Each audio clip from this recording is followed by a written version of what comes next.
Hi guys, as you can see I've managed to get the new model of Reznik, the Protectorate of Menoth Warcaster. He's gone epic, he's on a chariot now. I finished painting him up. Man, he was a tough model to assemble and paint, so I had to actually paint the horses separately and paint him before gluing him to the chariot, then assembling the chains and everything, but it was worth the effort. He looks really good.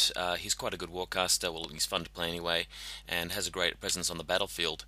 Second photo here, you can see the other side of him, bit of a profile.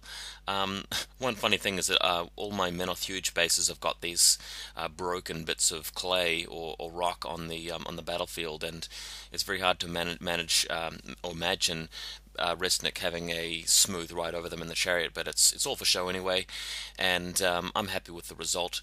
Going to take him out for a spin in this battle report up against my friend Dave. 50 points at his garage, and in the next photo you can actually see his Warcaster, which is epic Goreshade, gone to the third level this time.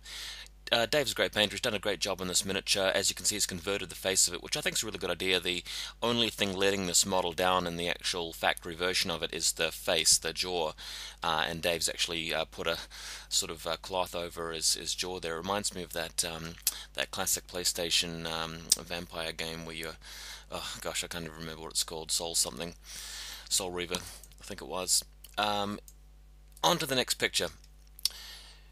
I've taken a list. It is fairly infantry heavy. The only Jack is a devout. I don't think Reznik supports Jacks very well. He's got iron aggression, but again, you don't really want to sort of be having to dish out too much focus on your Jacks. You want to keep Reznik safe. He's really good at supporting infantry because of his feet and because of Death March. So really love a spell list, really love his feet. The only thing that's letting Reznik down is the fact that he's not immune to he's not immune to magical shooting, so that's a problem for him, and he just doesn't really have anything so overpowering like some of the top level casters in the game do. Third level Butcher, obviously he's got a way of assassinating you, he's got a way of getting around tough, he's just really, really solid in terms of his stats, he's got great rules. You can talk about Epic Gatsby and Haley and whoever you like, but Reznik's not quite up there. Still, I've got the Sunburst launcher in for the first time in my life. I actually think the Sunburst launcher is worth 3 points in this list because under the feet you're essentially shooting at Rat 9, and your blast damage will be power 12 instead of power 7. As you can see, I've got Iron and Halt there, essential I think for this list. I've even trying out the cleansers for a couple of games. I might drop them, but at this point they are actually better under the feet, so I'm going to try and take them. Next image, you've got Josh here with his big dragon. I'm not really sure what this is included in the battle report, but Josh has been working on an Archangel here for one of our friends, so there's a good look at his painting scheme. Anyway, back to the battle report. Dave has taken also a very infantry heavy army. I think this works well with Goreshade's feet, and Satixis, he's got the mandatory mech thralls in the middle there to use for feet targets, and he's trying out the new Bane Cav riders as well, which I think are really cool. Next image, I've got the first turn, just running forward with everything. Reznik's put up Lamentation and Death March on the Flame Guard. Really cool thing about Death March is that you can cycle upkeep it so that you can switch it from the Flame Guard over to something else like the Zealots if you really want to get into close combat. So I think that's really cool. Another really good unit is Forge Guard. I don't actually have them, so that's why they're not on the list, but I think Flame Guard are also really, really good because when they're mat 10, they're not missing very often. They've got the automatic fire on their attacks, and generally they're fairly resilient, so chances are you can keep enough of them alive to benefit from Vengeance, which I think is really good. So I'm quite happy with the list, actually. Next image, Goreshade's moved onto the hill. I think he's stayed outside of Lamentation range, but just get everything ready. He's got the Necrosurgeon's got some soul tokens there, some corpse tokens from a couple of dead mech thralls that he's attacked deliberately with Goreshade, and that allows him to actually replace the mech thralls in the front. Next image, you can see here that the Satixis Raiders have run in, they've got occultation on them, so he's going to try and keep some of them alive and maybe try to get some feedback on the Jack, which is actually used as defensive strike, which is quite nice. But a bit of a swamp here, so I think second turn feet with Reznik could be the trick here because I'm going to have a lot of stuff in range. Next photo, that's exactly what happens. Feet goes off, the Flame Guard actually start attacking the Satixis. Now note that the Satixis Raiders are immune to blast damage, but nowhere on Reznik's feet card does it actually say that the feet damage is blast damage. So given the wording, we agreed that the killing of the Styxus would actually trigger the feet explosions, which just totally murdered them. This was really effective, so the Flame Guard actually moved in and killed most of them, which was fantastic.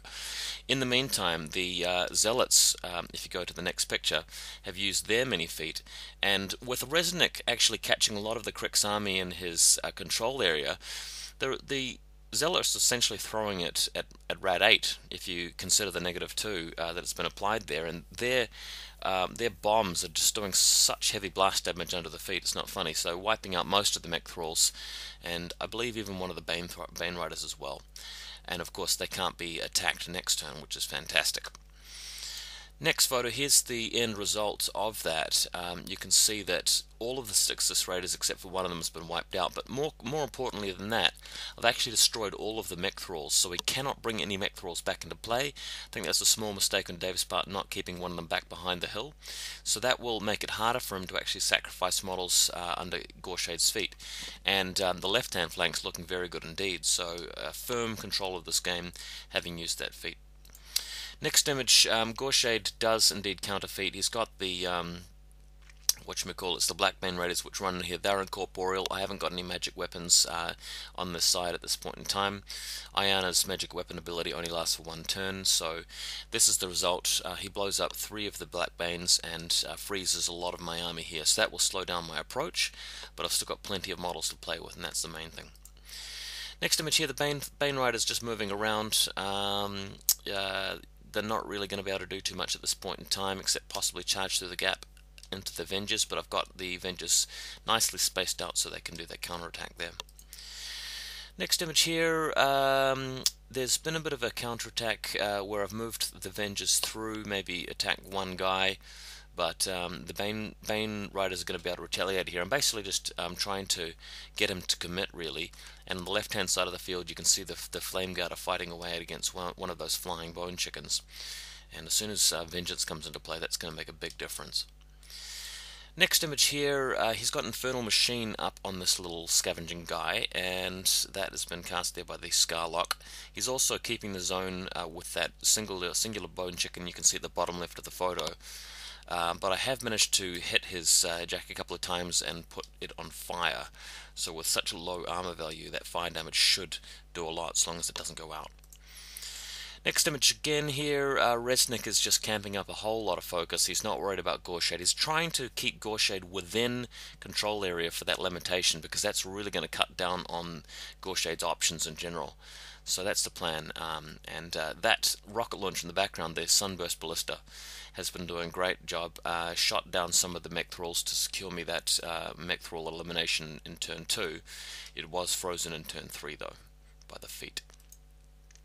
Next up, you can see Goreshade here, a lovely shade of red on his coat, his cape back there, but he's run out of options really. He's going to have to try and actually do something, so Dave's plan here is to send him over to the flank. If we go to the next image, he's charged in here at the Temple Flame Guard, killing one of them, but all that really does is trigger Vengeance at the end of the day there. Having said that, he is camping almost maximum focus, so it's going to be very hard for the Flame Guard to actually get any hits through him. Having said that, the fire damage might be able to cause a little bit of hurt to him if they can set him alight. Next image, Vengers against Bane Riders here. The Bane Riders really have the initiative, charging through. They've got Ghostly, so free strike's no problem, and in this case I think managing to nail one of the Vengers, or even 2 of them, and send one of them in against Reznik. I think he managed to completely whiff his attack against Reznik though, which is unfortunate for them. Next image, we have managed to deal with the Scavenger, Bonejack, and the Vengers moving in here. Unfortunately needing 10s to hit that Bone Chicken there, because Defense 15, Rat 5, not brilliant, but I actually managed to roll a 10 on 2 of those attacks. I had 6 of them to do, and hitting him, so I actually managed to completely cripple the Bone Chicken, and of course Goreshade cannot contest the zone. I should be able to start scoring points on this side of the battlefield, so really happy with the way it's developed. Next image, Reznik charging in. I don't think it would be the first outing of Reznik without a charge. I just couldn't resist. If this was a serious tournament game, I wouldn't have sent him in, but I just had to do it. So he's charged in. He's killed, I think, a couple of the Bane Riders here, and he's camping something like 4 focus. Lamentation is up. So, really fantastic result from Reznik.